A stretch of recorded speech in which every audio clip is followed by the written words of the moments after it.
Voici le bonheur. Tu viens au monde et tes parents font en sorte que tu grandisses dans de très bonnes conditions. Tout va bien, tu as tout ce dont tu as besoin. Tu manges, tu dors, tu as tes jouets, tes vêtements, tu es au calme. Et ça va durer longtemps. Après tout, c'est ça le bonheur, non? Tu es libre de faire ce que tu veux. Eh ben non, car tes parents, ils t'envoient à l'école. Ils sont contents, pas toi, mais tu t'y feras. Tu te lèves donc chaque jour à 6h30 pour arriver à l'heure. Tu suis les cours pendant 7 heures, on te donne des devoirs, tu étudies pour passer des examens. Et chaque semaine, tu reçois une récompense pour tes efforts, le week-end. Ce processus se répète tous les jours, toutes les semaines, tous les mois pendant 20 ans, en estimant que tu ne redoubles pas et que tu finisses à l'université. Après tout ce temps, tu as ton diplôme. Tu deviens la fierté de tes parents, de tes professeurs, de tes amis, car on t'a toujours dit qu'avoir un diplôme était synonyme de réussite. Ça y est, tu as enfin réussi. Tu peux désormais te reposer et faire tout ce dont tu as envie durant le reste de tes jours. Après tout, c'est ça le bonheur, non? Tu es libre de faire ce que tu veux. Eh ben non, pas vraiment. Maintenant, il faut trouver un travail. Ah bon, pourquoi? Ben pour gagner de l'argent. Pourquoi? Ben pour payer la maison que tu n'as pas encore, payer les factures que cette maison va te coûter et acheter la voiture de tes rêves, car après tout, c'est ce que fait une personne qui a réussi. Alors, attention, pas n'importe quel travail, hein. Ben non, t'imagines bien que t'as pas fait toutes ces années d'études pour rien. Il te faut un métier dont le prestige est à la hauteur de ton diplôme. Donc tu vas être ingénieur, avocat, médecin ou architecte, tu vas limite travailler à la fonction publique, mais alors en tant que commissaire. Bon, très bien. Tu trouves un job, tu te mets dans un bureau, on te donne ton horaire, les règles à respecter, on t'annonce ton salaire et tes avantages, on te remercie, te serre la main et c'est parti. Tu te lèves tous les jours à 6h30, tu bosses pendant 8 à 9 heures par jour, on te donne des responsabilités et tu y vas à fond car tu veux une augmentation. C'est facile, on t'a rodé à ça pendant 20 ans. Tu t'y habitues et à la fin de chaque mois, tu reçois une récompense pour tes efforts, un salaire. Salaire que tu utilises pour payer tes charges obligatoires, ta nourriture, ta voiture, les sorties qui t'aident à casser la routine que tu t'es créée et des vacances une fois par an. Et tu parviens même à mettre de côté, juste au cas où. Ah, après tout, c'est ça le bonheur, non? Tu es libre de faire ce que tu veux, une fois par an. Ah non, faut que tu te maries maintenant. Ben, pourquoi? Ben, pour ne pas rester seul, enfin. Et puis t'as de l'argent de côté, maintenant tu peux fonder une famille. Il faut bien que tu aies des enfants. Des enfants? Pourquoi? Car c'est un bonheur d'avoir des enfants pour être fier d'eux. Regarde ce qu'est devenu l'enfant que tu étais et on est fier de toi. Et c'est ça le cycle de la vie. Bon, très bien. Tu trouves un ou une partenaire, tu te maries, tu fais des enfants. Mais attention, t'es pas en pause carrière. T'avais déjà 8 heures de ton temps quotidien passé au travail. Rajoute 3 à 4 heures par jour pour t'occuper des enfants et trouver des activités. Mais comme après une longue journée de travail, t'as qu'une envie, c'est de te reposer, tu compteras sur le week-end, qui à la base était une récompense, mais qui va devenir la condensation de tout le temps que tu n'as pas pu passer en famille. Ce processus se répète tous les jours, toutes les semaines, tous les mois, pendant 40 ans. Tu as 65 ans, tu es pensionné, tu t'es enfin débarrassé de ton travail. Tes enfants ont grandi, ont fait leur vie. Ta femme est toujours à tes côtés, et vous vivez l'un près de l'autre en profitant du temps qui, contrairement à vous, est éternel. Mais le stress de toute une vie t'a consumé de l'intérieur. Trop d'acharnement, trop d'inquiétude, trop d'anxiété, trop de j'ai pas le temps, trop de j'ai pas le choix. Trop tard. Trop tard. Après tout, c'est ça le bonheur, non? Tu es libre de faire ce que tu veux maintenant. Oui.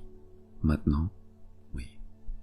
Tu vois, cette vie-là, c'est un peu comme l'âne et la carotte. L'âne avance pour manger la carotte. Mais lorsqu'il avance, la carotte avance aussi, ce qui le fait avancer davantage, repoussant toujours plus loin l'objectif de son bonheur. Ce stratagème est orchestré par celui qui le monte et dans son unique intérêt, avec, au bout tout de même, une petite récompense pour l'âne afin qu'il ne se décourage pas. Une petite analogie est nécessaire pour comprendre plus en profondeur. Dans cette situation, qu'est-ce qui fait avancer l'âne? Premièrement, le besoin. Mais pas n'importe quel besoin, le besoin créé par la personne qui le monte. Un âne, ça mange de l'herbe, ça mange du foin. Une carotte, c'est une sucrerie pour lui. Ce n'est pas un besoin vital, mais un caprice. Dans la vie de l'homme en société, ce qui le fait avancer est aussi le besoin. Le besoin de consommation dont la nécessité n'est pas vitale, mais a été induite par l'éducation, la publicité, les médias. Deuxièmement, l'insatisfaction. Si tu donnes une carotte à l'âne à chaque fois qu'il parcourt 10 mètres, tu peux me croire, au bout d'un moment, il en aura assez de cette carotte et il arrêtera d'avancer. Chez l'homme en société, c'est pareil.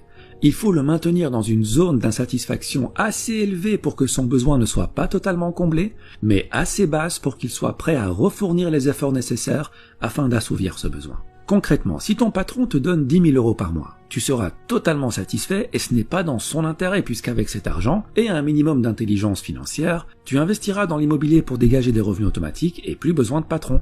Il est perdant, tu es gagnant, ce n'est pas dans son intérêt donc il doit te payer beaucoup moins. Et s'il te donne que 800 euros par mois, il se doutera bien que tu iras chez la concurrence, ce qui n'est pas dans son intérêt non plus. Donc il va s'aligner pour te donner juste de quoi subvenir à tes besoins. Et voilà, la roue tourne. On t'a promis un avenir brillant et tu te retrouves à hypothéquer ton réel bonheur pour consommer davantage. C'est comme si on t'avait volé ta vie avant même qu'elle ne commence. 80% des gens sont coincés dans ce cercle. Et je dis coincés car la plupart n'aiment pas leur vie, n'aiment pas leur quotidien. Ils le trouvent malsain, mais ils disent « Ouais mais bon, si tout le monde fait comme ça, c'est que ça fonctionne, c'est que c'est la bonne manière de faire. » Ah ben oui, si tu lis les livres que tout le monde lit, tu ne pourras que penser comme tout le monde. Écoute, c'est normal que tout le monde fasse comme ça puisque tout le monde va à la même école. Celle où clairement le bonheur et l'épanouissement personnel ne font pas partie du programme. Celle où on ne t'apprend pas à être autre chose qu'un âne qui troque sa paix et sa santé pour une carotte. Mais que veux-tu? L'homme préfère en général un monde connu et malsain plutôt qu'un monde sain mais inconnu. Bon d'accord, mais alors, que faire? Eh bien le plus important, c'est d'être satisfait. Pas forcément de ce qu'on a, mais de ce qu'on est. Et je ferai une vidéo sur l'importance de l'être par rapport à l'avoir. En gros, si tu fais partie de ces 20% de gens qui sont heureux dans leur métro, boulot, dodo et qui, pour rien au monde, ne changeraient leurs habitudes, c'est bingo, tu as compris la vie et je souhaite de tout cœur que le bonheur que tu ressens se perpétue. Par contre, si tu fais partie des 80% de personnes qui ont cette routine malsaine mais confortable alors qu'elle ne va pas dans l'intérêt de leur bonheur personnel, pose-toi la question. Qu'est-ce qui te rendrait vraiment heureux? Quitter ton job? Devenir ton propre patron? Vivre au soleil? Passer du temps en famille? Avoir une meilleure santé? Une fois que tu as trouvé ton pourquoi, une fois que tu as trouvé ce qui te rendrait plus épanoui, et j'insiste sur ton épanouissement, pas celui de tes parents, pas celui de tes professeurs, pas celui de ton patron, tu vas mettre toutes les chances de ton côté pour devenir cette personne. Car rappelle-toi que dans la vie, tu as le choix. Tu peux choisir de rester à accumuler 7 ans de ta vie devant la télé, car oui, à raison de 2h30 par jour sur 65 ans de vie, t'arrives à 7 ans. Tu peux aussi choisir de rester 15 ans à faire défiler les stories sur ton téléphone, comme tu peux choisir d'utiliser ce temps à te perfectionner dans ce que tu veux être. On dit que 50 heures de pratique dans un nouveau domaine peut déjà produire d'excellents résultats. Il faut jusqu'à 50 000 heures de pratique pour devenir un maître en la matière qui peut changer le monde. Mais en moyenne, 500 heures de pratique te permettront largement d'acquérir une nouvelle compétence, de la maîtriser et de pouvoir l'enseigner. Cela représente 13 semaines à raison de 38 heures par semaine, ce qui fait à peu près 3 mois et demi à plein temps. Si en 3 mois et demi, tu peux acquérir une nouvelle compétence et la maîtriser, combien pourrais-tu en acquérir sur 40 ans de carrière? Et des compétences, des opportunités, des champs de carottes, t'en as à la pelle. Donc voilà ce que tu vas faire. Tu vas arrêter la procrastination, car le temps passe vite et un jour arrivera où il n'y aura plus de lendemain. Tu vas sortir des rangs et marcher sur le chemin le moins fréquenté. Ton chemin, pas celui des autres. Celui qui te rend libre, celui que tu as choisi pour toi. Tu seras seul, c'est normal. Tu perdras le soutien de certains, c'est normal. Mais tu seras enfin ce que tu as toujours voulu être. Tu suivras enfin cette petite voix à l'intérieur de toi qui t'a toujours appelé en vain et que tu as enfin décidé d'écouter. Et c'est ça le bonheur. Être notre véritable nous, tout simplement. Il y a un temps de vie qui t'est donné dès la naissance. La question n'est pas combien de temps.